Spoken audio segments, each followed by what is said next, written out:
to Antalya, where President Obama is giving his closing statement at the end of the G20 summit. Antalya is beautiful. The hospitality of the Turkish people is legendary. To our Turkish friends, çok teşekkürler. I had been practicing that. At the G20, our focus was on how to get the global economy growing faster and creating more jobs for our people. And I'm pleased that we agreed that growth has to be inclusive to address the rising inequality around the world.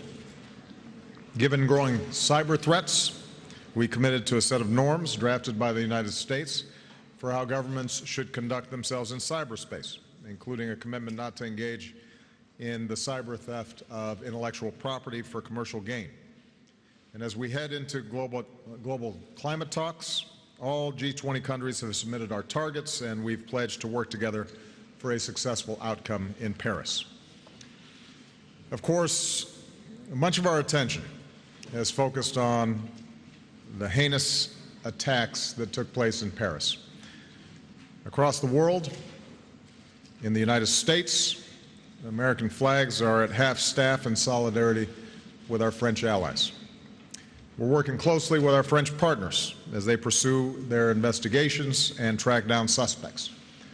France is already a strong counterterrorism partner, and today we're announcing a new agreement. We're streamlining the process by which we share intelligence and operational military information with France.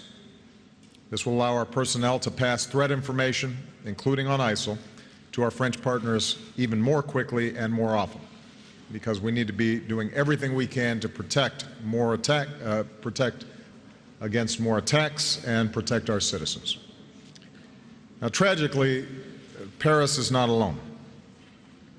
We've seen outrageous attacks by ISIL in Beirut, last month in Ankara, routinely in Iraq. Here at the G20, our nations have sent an unmistakable message that we are united against this threat. ISIL is the face of evil. Our goal, as I've said many times, is to degrade and ultimately destroy this barbaric terrorist organization.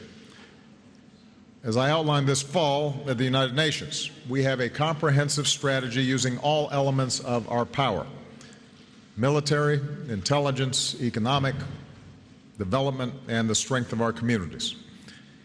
We have always understood that this would be a long-term campaign.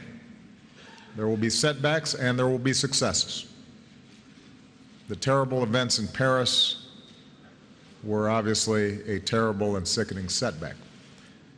Even as we grieve with our French friends, however, we can't lose sight that there has been progress being made. On the military front, our coalition is intensifying our airstrikes, more than 8,000 to date. We're taking out ISIL leaders, commanders, their killers. We've seen that when we have an effective partner on the ground, ISIL can and is pushed back.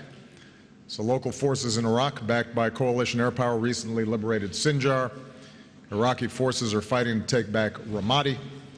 In Syria, ISIL's been pushed back from much of the border region with Turkey. We've stepped up our support of opposition forces who are working to cut off supply lines to ISIL's strongholds in around Raqqa.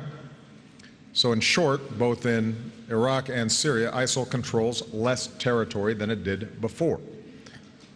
I made the point to my fellow leaders that if we want this progress to be sustained, more nations need to step up with the resources that this fight demands. Of course, the attacks in Paris remind us that it will not be enough to defeat ISIL in Syria and Iraq alone. Here in Antalya, our nations therefore committed to strengthening border controls, sharing more information, and stepping up our efforts to prevent the flow of foreign fighters in and out of Syria and Iraq. As the United States just showed in Libya, ISIL leaders will have no safe haven anywhere, and will continue to stand with leaders in Muslim communities, including faith leaders, who are the best voices to discredit ISIL's warped ideology. On the humanitarian front, our nations agreed that we have to do even more individually and collectively to address the agony of the Syrian people. The United States is already the largest donor of humanitarian aid to the Syrian people, some $4.5 billion in aid so far. As winter approaches, we're donating additional supplies, including clothing and generators, through the United Nations. But the UN appeal for Syria still has less than half the funds needed. Today, I'm again calling on more nations to contribute the resources that this crisis demands. In terms of refugees, it's clear that countries like Turkey, Lebanon, and Jordan, which are already bearing an extraordinary burden, cannot be expected to do so alone. At the same time, all of our countries have to ensure our security. And as president, my first priority is the safety of the American people. And that's why even as we accept more refugees, including Syrians, we do so only after subjecting them to rigorous screening and security checks. We also have to remember that many of these refugees are the victims of terrorism themselves. That's what they're fleeing. Slamming the door in their faces would be a betrayal of our values. Our nations can welcome refugees who are desperately seeking safety and ensure our own security. We can and must do both. Finally, we've begun to see some modest progress on the diplomatic front, which is critical because a political solution is the only way to end the war in Syria and unite the Syrian people and the world against ISIL. The Vienna talks mark the first time that all the key countries have come together, as a result, I would add, of American leadership, and reached a common understanding. With this weekend's talks, there's a path forward. Negotiations between the Syrian opposition and the Syrian regime under the auspices of the United Nations, a transition toward a more inclusive representative government, a new constitution, followed by free elections, and alongside this political process, a ceasefire in the civil war, even as we continue to fight against ISIL.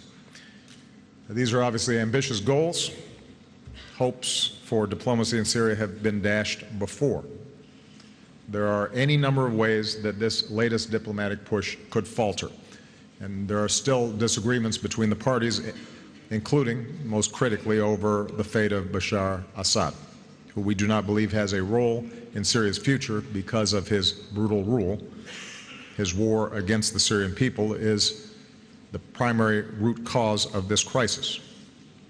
What is different this time, and what gives us some degree of hope, is that, as I said, for the first time, all the major countries on all sides of the Syrian conflict agree on a process that is needed to end this war. And so while we are very clear-eyed about the very, very difficult road still ahead, the United States, in partnership with our coalition, is going to remain relentless on all fronts: military, humanitarian, and diplomatic. We have the right strategy. Well, we're going to leave those comments from President Obama just now.